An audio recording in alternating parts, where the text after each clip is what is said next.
I am very fortunate that my life has coincided with a lot of what we now look at as major historical events and political and social movements. And I think it's, for my entire generation, I would say that that's been significant. The thing about that period is there were so many movements, even though many of them came out of sort of different streams, it was very clear that they were all headed to the ocean and that there was one place where we were all connected. And that helped me a lot. I mean, it really personally helped me see that there were a lot of dots to be connected between these movements, and that even though, for example, the women's liberation movement, the feminist movement that I was very much, drawn to, as well as the civil rights movement that I was, part of, that even though they were physically somewhat separated, still there was an opportunity for me to see the connectedness of them. So that was huge in my own personal development, and really is part of why I write the kind of things I write, and draws me to the activism that I do, which is to say that we are not separate movements. And I'm here to talk about the Civil Rights Act of 1964 and the fact that that was critical to really a foundation to all of the movements too. And there's so much dialogue about how let's say the Civil Rights Act is about race, but it really is so much, it's not about race, it's about all people and all humanity. And I do think that in social change work, that if we can get to the place of seeing our essential humanity, and that's what we're all striving for, whether it's that we're talking about the environment, or we're talking about social justice, or racial justice, or fighting sexual assault on campuses, or any of these things, that really we're all connected and talking about the humanity and equality that we all have. And whether that's in the United States or in the Middle East or in Asia and Tibet or anywhere else in the world, that's what links us together. And so that's where I come from in these movements and part of my evolution. And so being a part of that and that time really has shaped my whole worldview.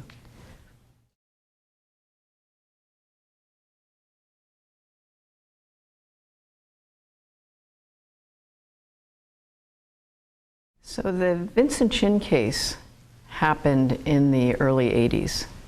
Vincent Chin was a young Chinese American who very tragically on his bachelor night party was killed in Detroit in 1982.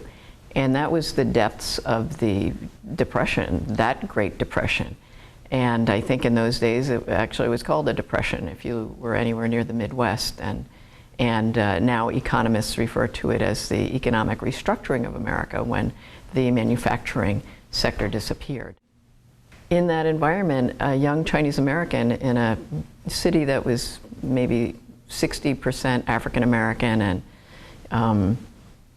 29% European American, and 1% everybody else, including this tiny fraction of a percent of Asians. Here's this young man who gets killed.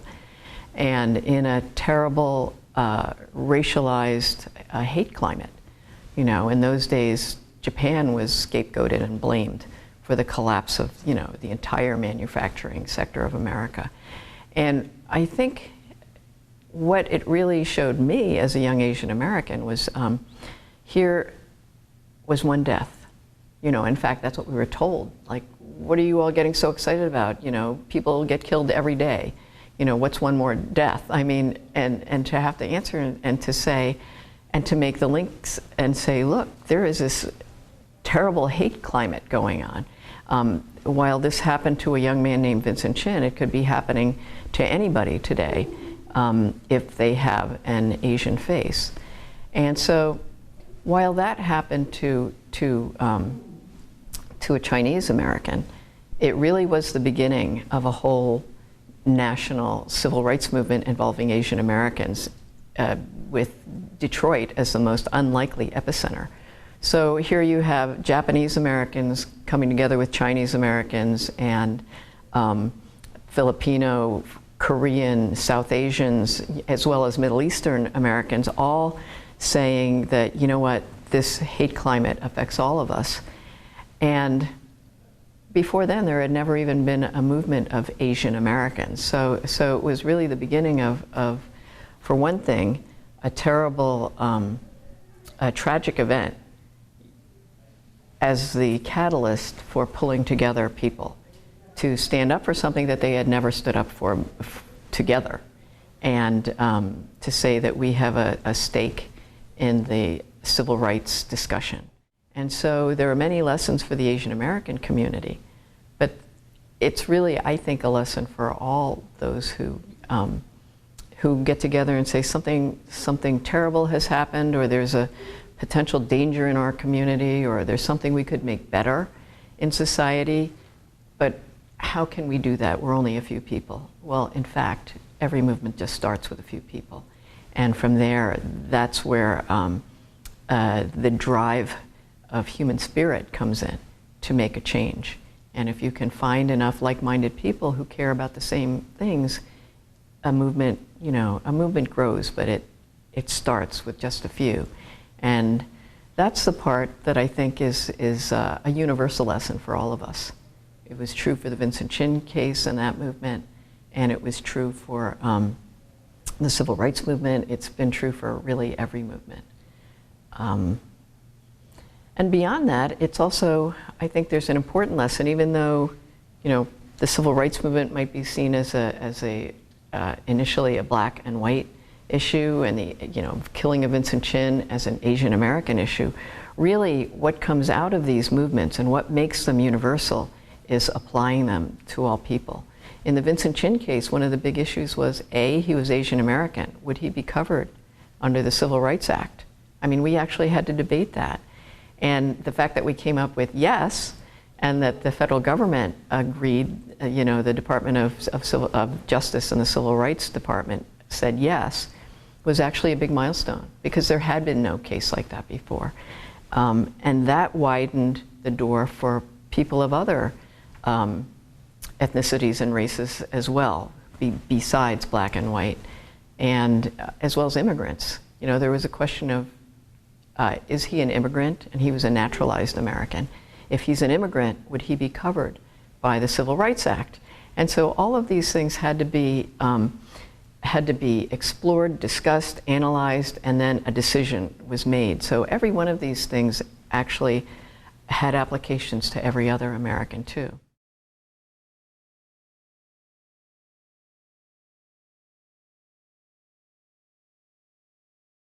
Well, very sadly, the similarities in the breakdown of the criminal justice system and, we're 30 years after Vincent Chin, more than 30 years. The injustice with Trayvon Martin, where his killer got off scot-free, essentially, was exactly what happened in the Vincent Chin case. And you could actually take parallels between the failure of the police and their investigations and what they asked and what they didn't ask and how much time they let elapse. Those all happened with the Vincent Chin case, and of course before Vincent Chin we know that these kind of unequal justice events happen. And so there are sadly a lot of similarities. The whole area of hate crimes, and I put police brutality in the realm of hate crimes, even though in the justice system it might not be, because they're not perpetrated by ordinary citizens. They're events by officers of the government. But still, we know too much that the mistreatment and the scapegoating of certain people because of their color or their race or whatever image exists, in the public mind, including the minds of our police officers, lead to these kind of hate crimes. for Michael Brown, for Oscar Grant, for Trayvon Martin, for Vincent Chin. And on one level or another, it's about the unequal application of the laws that we have. So on the books, everybody is equal on the books. We're to be treated equally. And then there's the gap between the application of the law and what really it's supposed to be. So it really shows what a distance we have to go. It also is a sign that, you know, that any injustice, especially by our police or our government, is really an issue for all people. So it's not that Oscar Grant or Trayvon Martin and Michael Brown, that these only affect black people, and Vincent Chin should only affect or involve yellow or Asian people, or the people assumed to be Muslim or South Asian or Middle Eastern only affect those people. In fact, it's really all of us. It may seem like a platitude, but that an injury to one or an injustice to one is an injustice for all. It's really true, because if the system can collapse for one person, it could be you tomorrow or me tomorrow. And so yes, there is I think, a direct link.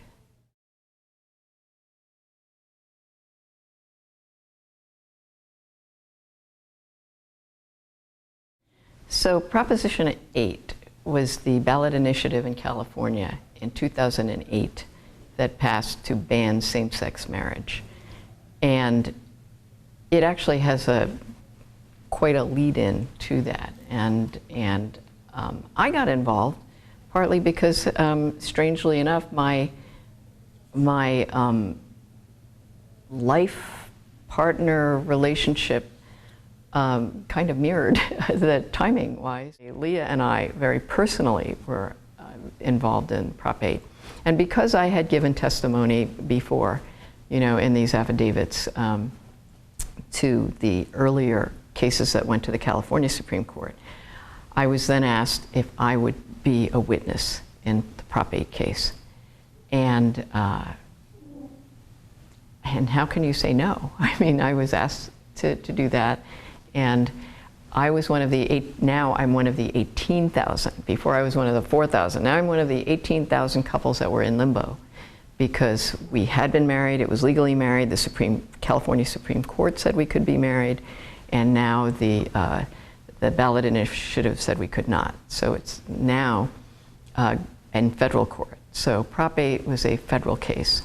And anyway, being part of the whole Prop 8 lawsuit was pretty incredible. I mean, first of all, I had no idea what it would mean to be a witness in such a big case. It took an enormous amount of preparation. And so the one question that I was asked and was used to sort of try to discredit me when I was on the witness stand was that I had also written a critique of marriage and the fact that, well, we know that marriage has been an institution that has largely been used especially to control women and to treat women as property in many cases, and that marriage has not been an institution that has always been good for women. So I wrote about that, and that it was part of a patriarchy, and that not all gay and lesbian people wanted to fight for marriage as their first priority. Kind of like having gays in the military. It's like many of us, including me, feel like, well, it would be better not to have a military, or for anybody to, and to fight for a world of peace and not war. But if we are going to have people in the military, and it is a fact that people in the military should be treated equally. So marriage was kind of like that. So I wrote that. And when I was on the stand, I was asked, did you write this, such a thing, to criticize marriage, yet you are going to be here to defend the right to be married? And of course I said, yes, I did write that. And so that's how I became a part of the Prop 8 case.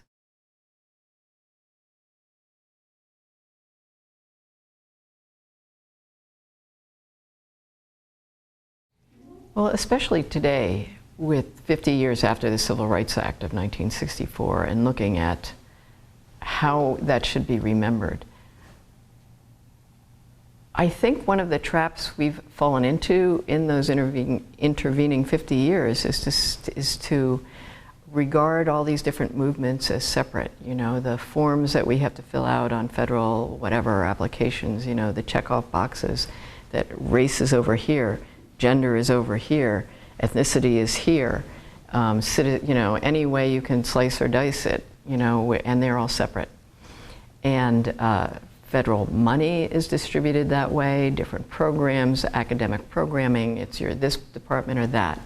Crime statistics, you know, I for years fought the idea that, you know, that gender crimes or sexual assault crimes should also be treated in the same way as hate crimes if we think that, you know, that there is hatred against women for their gender.